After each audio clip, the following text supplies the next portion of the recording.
What's going on, everyone? Happy Sunday. Welcome in to another edition of GC Live Sunday Reset with your host, the one, the only, yours truly, Jack Veltri here. Hope you guys are all doing well. Appreciate all of you tuning in as you always do. Really do appreciate it, certainly. Before we get started, if you're not already, go ahead and subscribe to our YouTube channel, Gamecock Central. You can literally click right out of this video. Come right back to it. Just hit the subscribe button. It takes you 2 seconds. Doesn't cost you anything if you're watching on YouTube. Also, just make sure to give this video a thumbs up if you're enjoying what you're listening to. Got a lot of stuff to talk about today. We have got basketball to talk. Men's basketball suffered a 66-63 loss to number 2 Auburn on Saturday at Colonial Life Arena. A really great game, honestly. Like, seriously, a really good game. It's just, it stinks that South Carolina wasn't able to come through because it would have been, just from a college basketball standpoint, would have been probably one of the biggest upsets of the year because this is going to be the top team in college basketball whenever the next AP poll comes out. So, got a lot to talk about from this game, and I'll share my thoughts, a little bit more of what's next for South Carolina as they get ready to head on the road here with Vanderbilt and Oklahoma coming up this week. So before we get rolling, let's talk real quick about our main sponsor of the day. Right above me here, Clint Hammond of CMG Home Loans. If you're in the market to buy a home or you need help with your mortgage, but you don't know where to begin, I got good news for you. Clint Hammond can help you out. He's been in the mortgage industry for more than 20 years. He's a lifelong Gamecock fan, and he's also a longtime supporter of Gamecock Central and all of our Gamecock Central live programs. You see his name right above us here on every single GC live show, and for good reason. So, if you want help from him, he's the guy to go to. Give him a call, 803-422-6797. The NMLS number is 71597, or you can go to clinthammond.com. So, yeah, I agree, EXO, who says that was better than I thought. I agree. That game could have been, like, going into the day, I definitely didn't know what to expect from South Carolina just because I thought they had played better against Alabama, but they still lost by 20. So it's like, okay, what's the next step in improvement? And that was a giant step right there. Losing by 3 to the top team in the country is saying a lot. And yeah, I know there's going to be people out there that say, okay, well, a loss is a loss. That's still a failure, all this and that. Well, obviously, they're just not paying attention enough to the inner details and probably just look at the box score. So, South Carolina played a lot better yesterday. Really had a good chance to win that game. And yeah, I agree here with this other point from EX. So I think it also was great to see this team battling because it shows you, number one, that they're not dead in the water. I know it's only 3 games in SEC play, but to lose a game by 35 points to Mississippi State last week, just a week ago actually, and then to lose by 20 to Alabama, I mean, that's got to be demoralizing to some extent to lose 2 games in blowout fashion. I mean, I don't know. I just think that's a tough pill to swallow. But give a lot of credit to this team. They continue to fight, they battle, and yesterday was the result of that, showing that they're not out of it. I mean, as much as people want to say this team's got a long way to go, which of course they do, and an 0-3 hole in SEC play. I mean, that's not necessarily ideal. But for South Carolina, like, they're not that far off from being a team that can go out here and win games. If they play like they did yesterday, I think more times than not, they're going to be able to get the job done.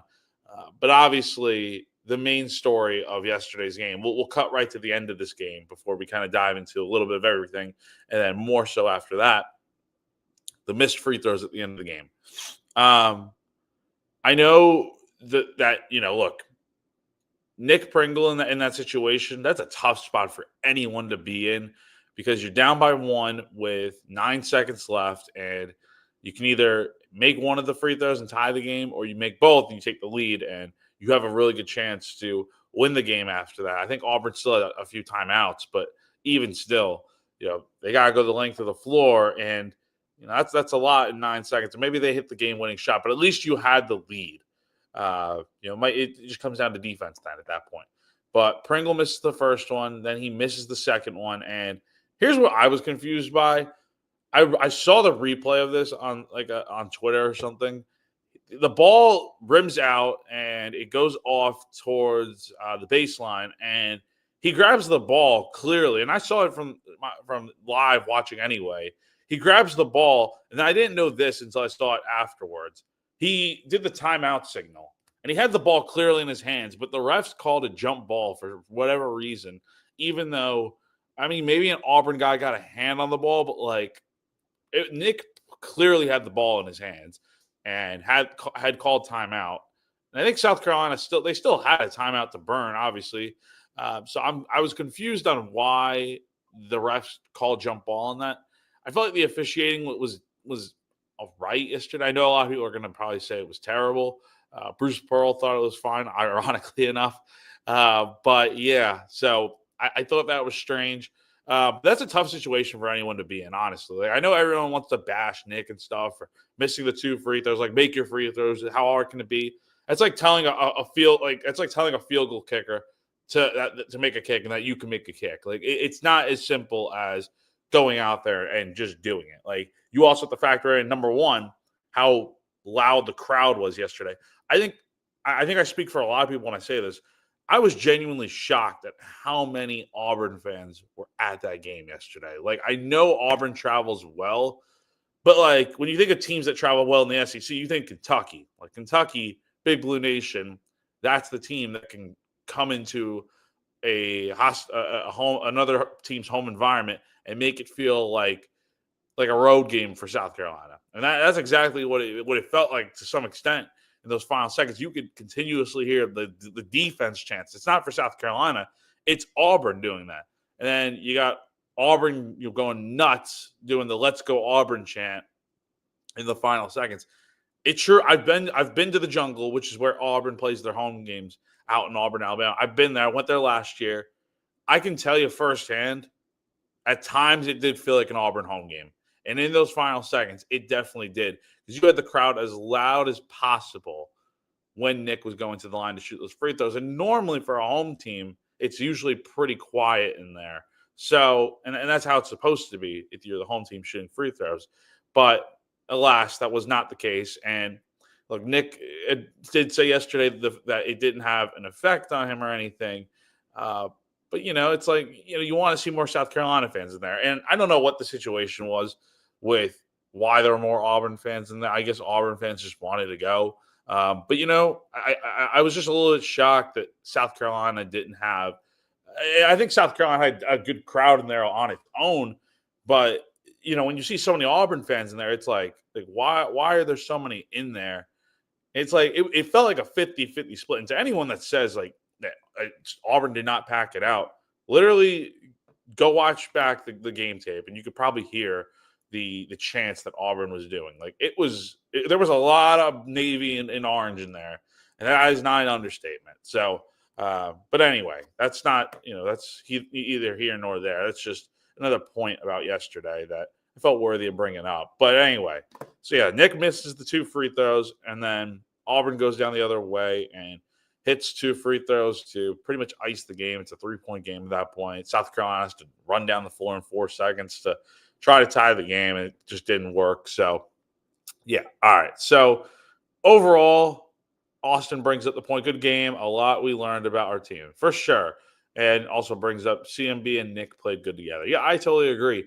We did learn a lot about this team yesterday for what it's worth. Like, for better or worse, losing stinks, obviously, if you're a South Carolina fan, but I think, I don't know, you guys can share how you feel, but I would imagine you guys are probably feeling a little bit better about this team now that we're 3 games into SEC play and they took Auburn down to the wire, which only one team has been able to do to my memory this season, which was Duke when Duke beat Auburn at Cameron Indoor last month.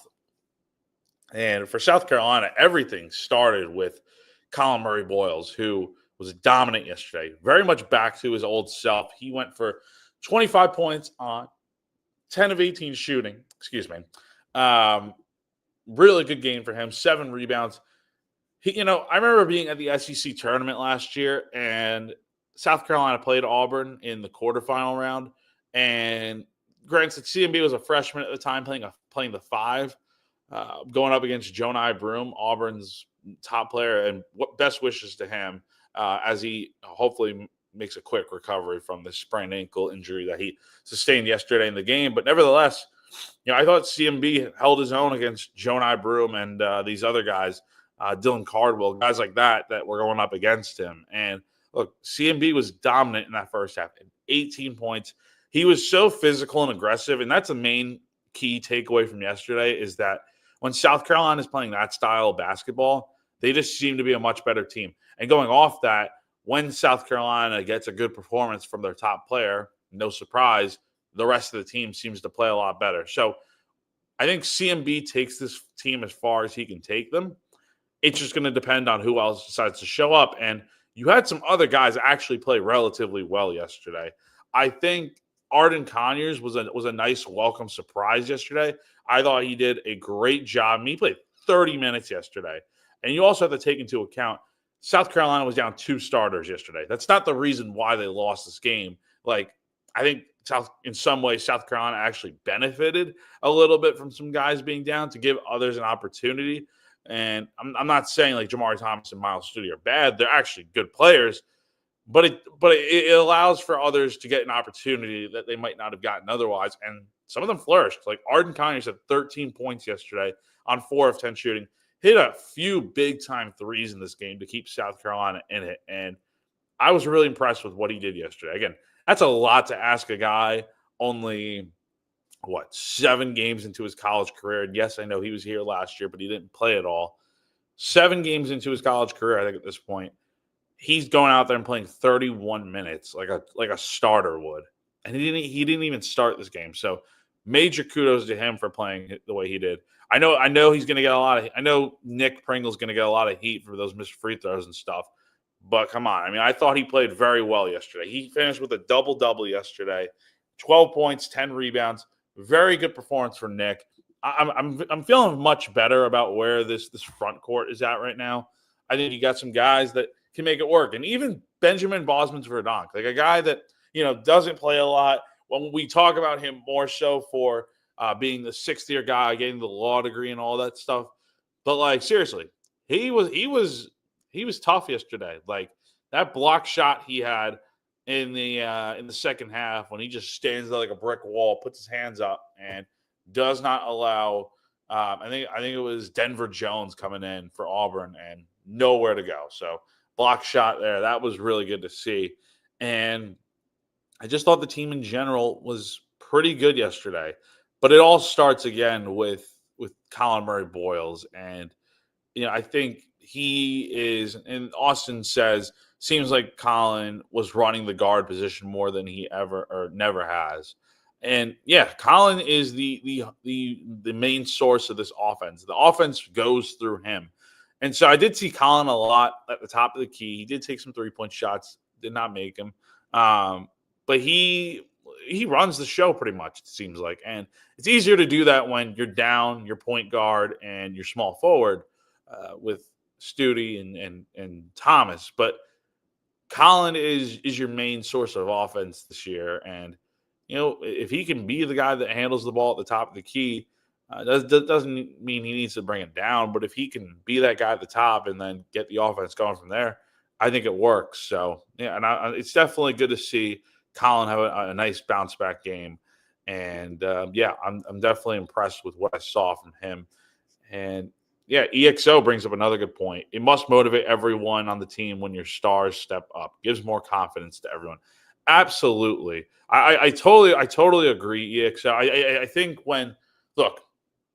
it's no coincidence that South Carolina struggled against Alabama and Mississippi State, not for a lot of reasons, but obviously one of them being that Colin just wasn't Colin. I mean, he had more turnovers than points against Mississippi State.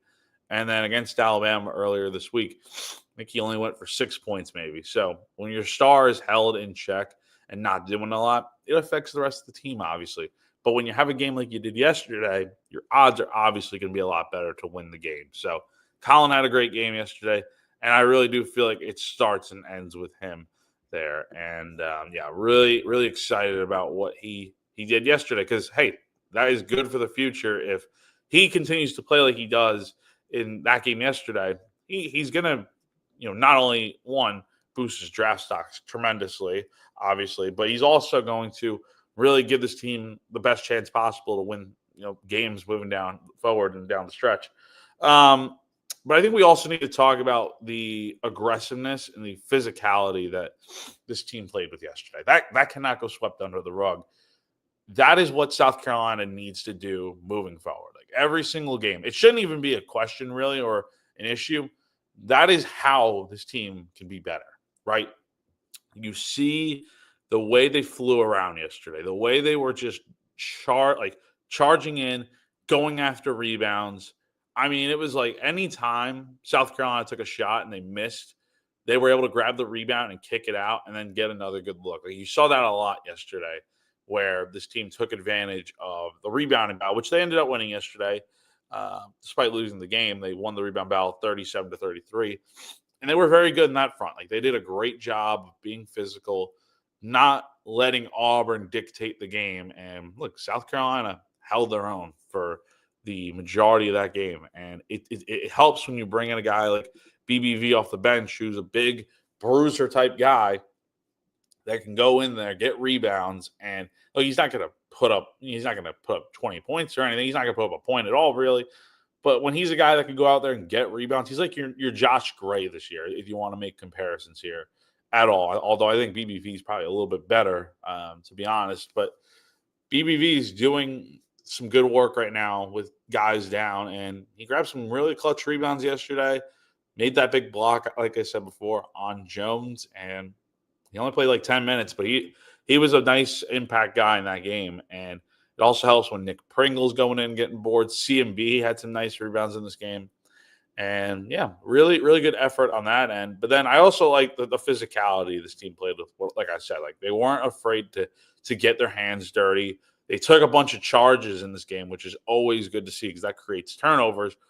And you also see, like I said, the rebounding battle and, going up against guys like Jonai Broom, really big time player for Auburn, one of the best players in the country. And I know he got hurt yesterday, but he was only held to 6 points and really didn't do a lot. And every shot that Auburn took inside, I mean, it was tough shots. Give credit to Auburn for making some of them.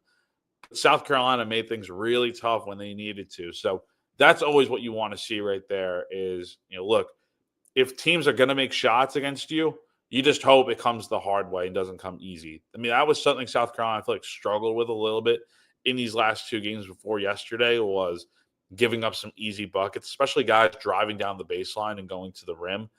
It felt like sometimes those shots were uncontested. But yesterday, it really did feel like Auburn, who shot 46% yesterday, which isn't even, I mean, it's good, but it's not like setting the world on fire. I mean, look, those shots came tough for them yesterday. So, got to give a lot of credit where it's due for Auburn to make those. But at the same time, a lot of credit needs to be given to South Carolina for putting their best foot forward and making sure those shots were not going to come easy by any stretch of the imagination. Now, the other part of this game that I feel like it won't get talked about as much because of the missed free throws at the end of the game, but I think it needs to be addressed for sure. I mean, look, South Carolina probably wins this game.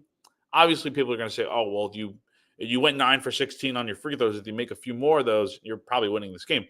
True, but you also went over 5 minutes. In the final 5 minutes of this game, you went without a single point. I mean, you're lucky that you were in the game in the final seconds because Auburn wasn't hitting anything either. But if you're South Carolina and you're looking at why you lost this game, I think you could boil it down to a few things, but I think one of the things you definitely have to consider is you went more than 5 minutes without a basket in the final minutes of this game.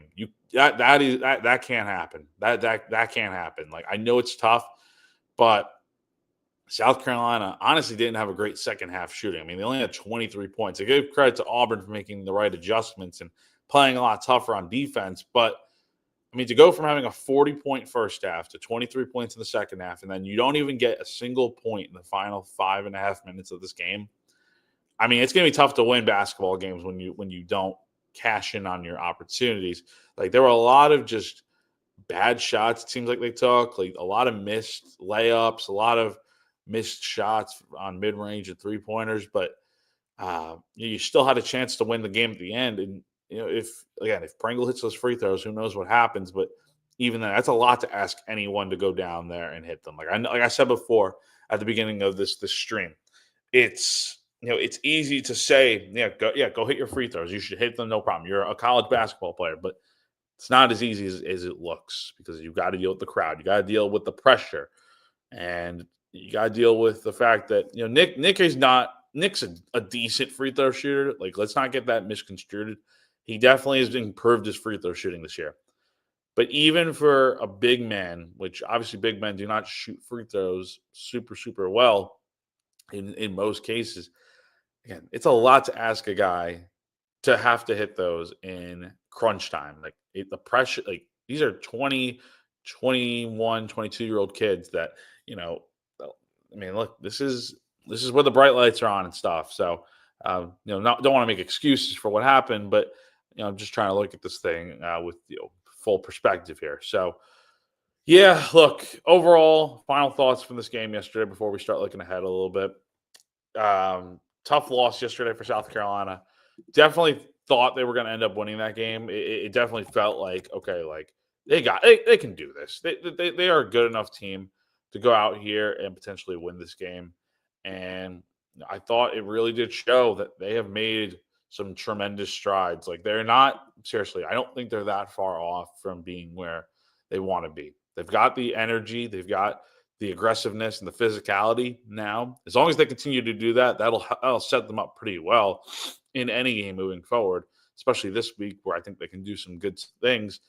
It also needs to come down to the fact that you got to finish out games better. You got to hit your free throws and you got to make shots. Like you can't go the final 5 minutes every game without points because if you're in a tight knit battle like you were yesterday, you're not going to win games. So you got to be able to finish better. But if I'm a South Carolina fan, if you're watching that game yesterday and you're looking for some hope and optimism, yesterday was the game. I thought they played very well. Didn't finish the game the way you wanted to, like I said. But hey, you took the number one team in the country, which they will be the number one team whenever the AP poll comes out. They took the best team in college basketball right now down to the wire. And yes, 0-3 start to SEC play. You've lost 3 in a row, but I think this team is very much close to getting back on track, getting some wins. And it can start this week because you go to Vanderbilt on Wednesday, and I think you have a decent chance to win that game. I know Vanderbilt is much improved this year. They got a new coach after letting Jerry Stackhouse go after last season. But Vanderbilt they've lost 2 games in SEC play already. Like they beat LSU in their opener last weekend, but they've lost to Mississippi State, lost to Missouri. So they're beatable, and they're 13-3 on the year. But I think South Carolina can definitely, the odds might not be in their favor going on the road and stuff, but I definitely think this team could go steal a game out there. And then on Saturday, you got Oklahoma on the road. And let me just say, I think Oklahoma is very, very overrated. I know they started out non-conference play very well, went undefeated, came into SEC play as the new team in this conference, along with Texas, on a roll. But deep down, it was like, okay, Oklahoma's best wins.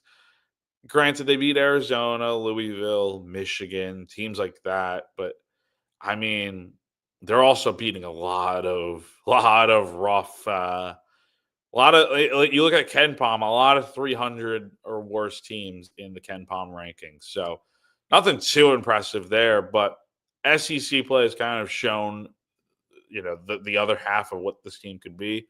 They've lost 3 straight to open SEC, just like South Carolina has. Got blown out by Alabama, lost a 2-point game to Texas A&M, and lost by 10 to Georgia. So I think South Carolina, I'm not saying they're going to go 2-0 this week. It'd be great if they did.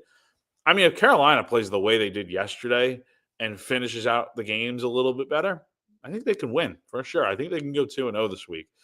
But you also And you also need to consider like these teams. It's road games. Like road games are going to be tough in the SEC this year. But I do think the schedule. I'm not saying it lightens up, but it definitely gets a lot. It's not. It's never going to be as tough as it is right now. Like you just played Alabama and Auburn, who are two of the top 5 teams in the country. They'll probably move up in the rankings too, because Auburn's going to go to number 1. It wouldn't shock me if Alabama, who just won a really gritty game at Texas A&M yesterday, a top 10 team, won that game yesterday. So they're off to a good start in conference play. I mean, it'd be hard not to put Alabama right behind Auburn in the rankings. So you're talking about two of the best teams in college basketball, the 2 best teams in this conference. And it just so happens that South Carolina had to play them back-to-back games. You don't have to play them the rest of the regular season, which is really, really nice. And when that's already out of the way, look, the rest of this conference is really good, but you're never going to play that top-tier level of competition again. You'll get Florida when you return home and you play Mississippi State again, and you'll have, Kentucky, Texas, Tennessee at the end of the year, but it's never going to be as difficult as it was in this 3-game stretch. So that I think is a good sign. I would say, look, there's still a long way to go. Like South Carolina, the projections in SEC play are not in their favor. Like I'm looking at Ken Pom, I see loss. Like Ken Pom literally projects, although they have South Carolina going 4-14 in conference play. I mean, I'm seeing nothing but losses on this schedule from Ken Pom. So, and I think South Carolina is going to surprise some people. I'm not saying this is a tournament team right now. I don't think that's the case. That's if South Carolina is going to make the tournament, they got 15 games left to go. You probably need to win about 8 of your last 15 to even have an outside chance. But even then, I don't even know if that would be enough. But right now, the focus needs to be on the here and now, in my opinion. You got to find a way to at least split on this road trip. You cannot come back to Colonial Life Arena on the 22nd against Florida and be 0-5 in conference play. Because then you're like, okay, all that progress you made in the Auburn game, and granted, we don't know how these next 2 games are going to play out, but if you come back 0-2 on the road trip, I just think it's just not your year, and this league is really, really tough, and games are tough to win, or it's just like this team just isn't that good. But I'm under the impression this team can be good. It's just we got to see them play a full 40 minutes because they played a near full 35 minutes of good basketball yesterday. But then in the final 5 minutes, they didn't really do much from a scoring standpoint in finishing that game. So if they can find a way to continue this energy and just really play hard like they did yesterday and compete, that alone will keep you in games, it seems. But you got to be able to hit your shots when it matters most. And I don't know if South Carolina necessarily has the guys. I mean, Colin, obviously. But, from a guard standpoint, do you have the guys that can go out there and give you consistent buckets? I mean, Jacoby Wright went 0 of 5 yesterday from the field. Zach Davis only had 6 points. He had some nice shots in this game, but not jump shots necessarily. Like driving to the rim, that's something. Morris Ugasuk went 1 of 6 from 3-point range. Arden Conyers obviously had the most points amongst guards, but even then, he had some missed shots from time to time. So, got to figure out who your guys are in the clutch, and we're going to learn that pretty soon here. If you're in these tight games, someone is going to have to come through. I think more times than not, it'll probably end up being CMB or Nick Pringle, but you'd like to see someone at the guard position step up a little bit, and we'll see what happens. But yeah, so EXO says as long as our guys got the right mindset and grind, we'll get some quote unquote surprise wins. Yeah, for sure. I definitely do think this team has the potential to pull off a few upsets here and there. Like again, season is not over. 15 games left to go in conference play. Again, if they play like they did yesterday, they're going to be right in the mix of every single game. And more times than not, I think they could come out on top. So, look, don't listen to the outside noise. Don't listen to the net rankings right now or the Ken Pom, what I'm telling you about how they have South Carolina going 4-14 in conference play. Like that stuff, it's literally a computer telling you what they think. And, it's if South Carolina just plays the way they did yesterday, I continue to say that. If they play the way they did yesterday, but turn it up a little bit more, add another seasoning to it, add something to spice it up a little bit more, and get some more shots consistently, you're going to be fine, I think. So, Joe Arnold asks, where was Cam Scott yesterday? And good question. Did not see Cam out on the floor at all during the game. I mean, he was courtside on the bench with the team, but he did not play at all yesterday. And he was in uniform and stuff. So I think it just comes down to the fact that Cam really hasn't, again, he's a freshman. He's a freshman. We have to keep that in mind for sure. But he hasn't. It hasn't been the smoothest development, I don't think, so far. And it's going to happen. He's only playing about 10 minutes a game usually, and he's coming off a game against Alabama where he only played 6 minutes and had 2 points and went 0 of 2 from the field. So I think you're trying to just play the best players right now. And look, I think Cam is going to be fine eventually, but right now, I don't think he's one of the top guys to count on, obviously, considering how he's performed this year. Guys like Arden, who had a year to learn what the SEC is like from just sitting and watching, really seem to benefit from that. And you see the results he put up yesterday. I know Cam's not redshirting right now, but it would not hurt to be in the same situation, right, where he's sitting and learning and stuff. And I know people are probably going to ask, oh, where's Austin Hero yesterday and stuff? I mean, he just hasn't played at all this year, to be honest. And I don't know if he's going to play at all this year for South Carolina, but we'll see. Look, I think you got to play the best players right now. I think Cam is going to get his time on the floor eventually here, but you ride with what was working yesterday. Arden was doing his job. Morris was providing a lot of minutes. Jacoby's been a veteran for a long time now. You just hope he gets it going, and I think South Carolina likes what they have with those 3 guards right there. So we'll see. I think Cam will get his moments eventually, but looking a little bit more into the rankings and stuff real quick. South Carolina is currently ranked, I think, 90th in the net, if I'm not mistaken. Yeah, 90th in the net. So right now, 0-4 in quad 1 games, 1-1 in quad 2, 3-0 in quad 3, 6-1 in quad 4. You got a lot of opportunities coming up here to stack up some wins, but you're gonna have to get them. That's the main thing. Like, you're gonna have to get a lot of these quad wins moving forward, because it is going to be it's going to be tough. And if you want to get yourself back in the tournament conversation by any means, you still got a long way to go. But it does start with stacking some of these games. Like, you got Florida, Mississippi State, Georgia, A&M, Kentucky. Like, every game presents an opportunity to go out here and do something. But again, it's going to come down to the team that shows up. And again, I'll say it one more time. If it's the team that showed up yesterday, I like your chances. So we'll see what happens. I think that's just about everything. A lot of good from yesterday, obviously. But again, you're 0-3, so still shows there's a little bit of progress left to go. But I feel like there is light at the end of the tunnel for South Carolina.